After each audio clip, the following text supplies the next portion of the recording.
I don't know about you, but I'm pretty sure that is the last thing I want to see in my rear view mirror. The energy of this car just screams, get out of my way. But don't worry, the police are not out to arrest me for this video. That is actually my Dodge Charger Pursuit right there.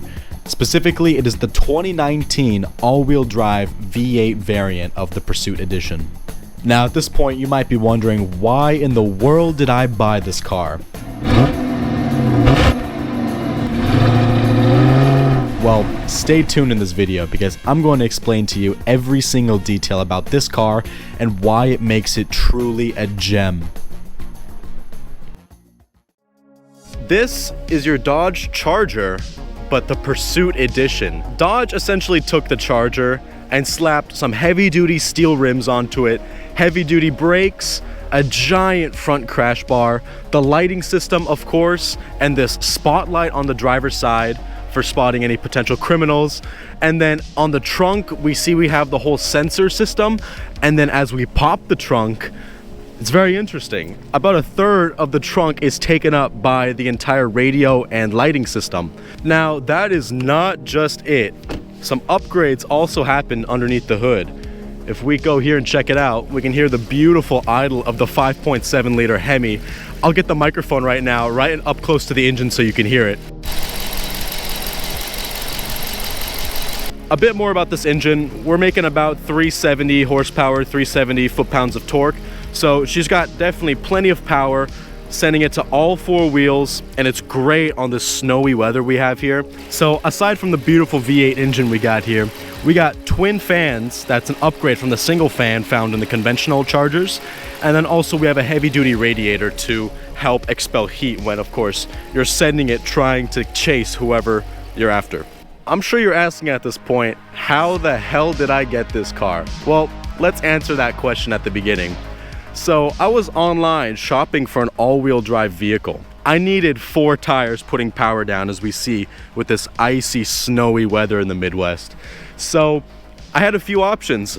I had a limited budget, not too much money.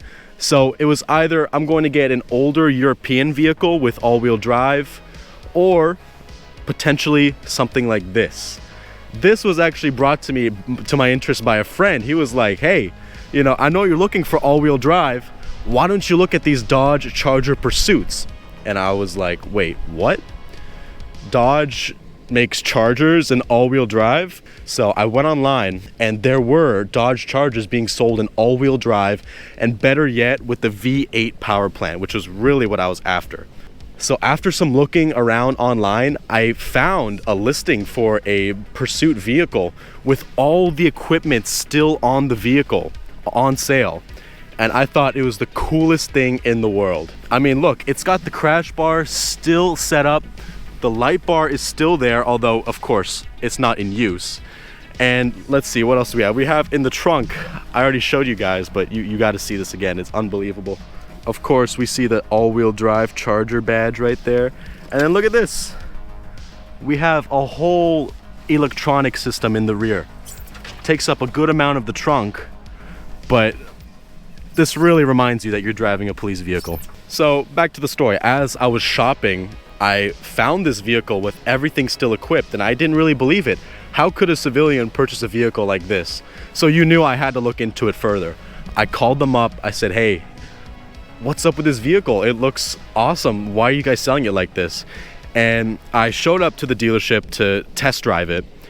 And when I was there, he asked me, sir, are you a police officer? And I was like, no.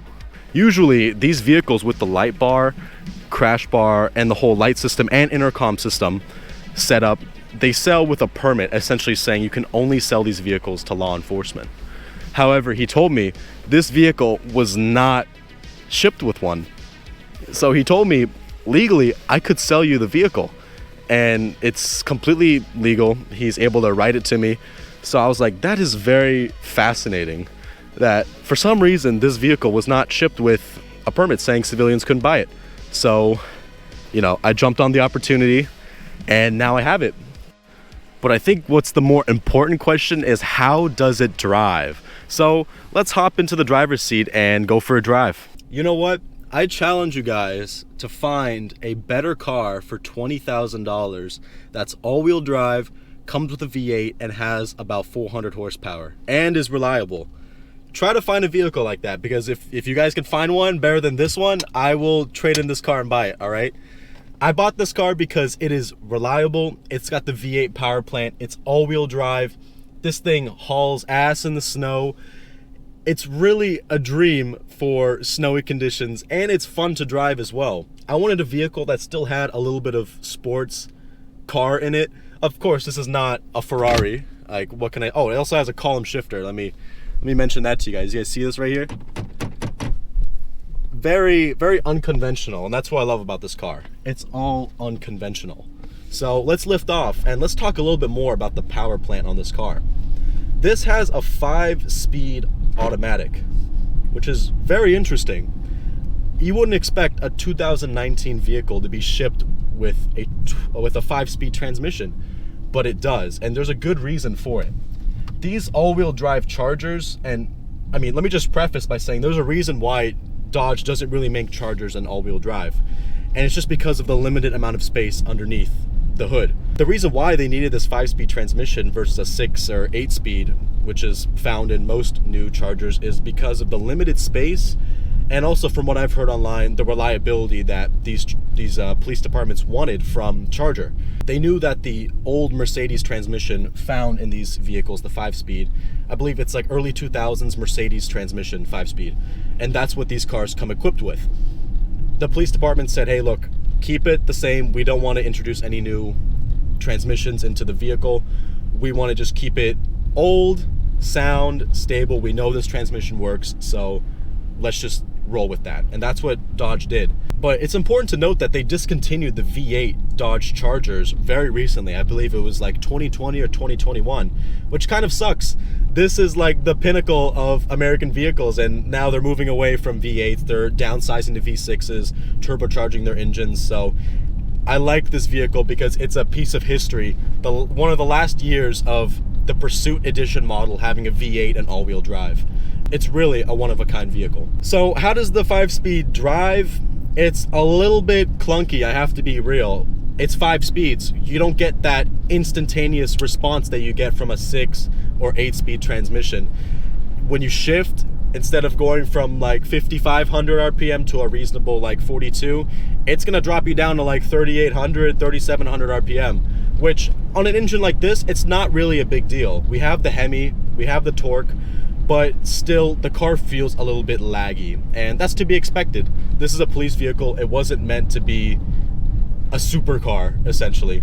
But the V8 is really nice in giving the car the torque it needs to really haul some ass, which it still does. Even with those 5 gears, this engine makes great use of them. This car is electronically limited to 150 miles an hour, and I can't list any numbers that I got or driven on the car, but it seems quite reasonable that this car could reach 150 miles an hour, let's just say. So as you can see, we're driving on the snow right now, and the car is relatively planted. I'm able to steer quite well.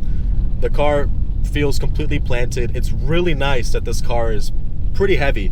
It's high 4,000s in the weight, so this thing feels planted on the ground. I don't really have any complaints or any kind of worries that I'm going to slide off the road. And of course, I think the big X factor about this vehicle is just when you look out the hood, you have the entire crash bar visible to you, and you have the little handle here for your light. Also, it's great to mention that, let me pull over really quick and I'll show you guys. If we look up here, we have a light that turns red or white. And you may ask, why do we have a light that turns red in this car? Well, there's also a very good reason for that. It's because for the police department, when they're working late at night and they're on their computer or they're looking around, they don't want to lose their night vision, so they'll activate the red light, which hinders or reduces your eyes' ability to dilate. In other words, it prevents your eyes from becoming adjusted to bright light, so then when they turn the light off, they can't see. So the red light really helps reduce that. And if you guys are wondering if the intercom works, yes, it does work. Make sure to like and subscribe. It's just fucking hilarious. So if you guys got any burning questions about this car, feel free to drop them in the comments below. I'll be creating some more content with this vehicle. I think this thing is sick, and I think there's so much stuff we can do with this car. So yeah, any questions, leave them in the comments below, but I'll see y'all in the next video. Peace out.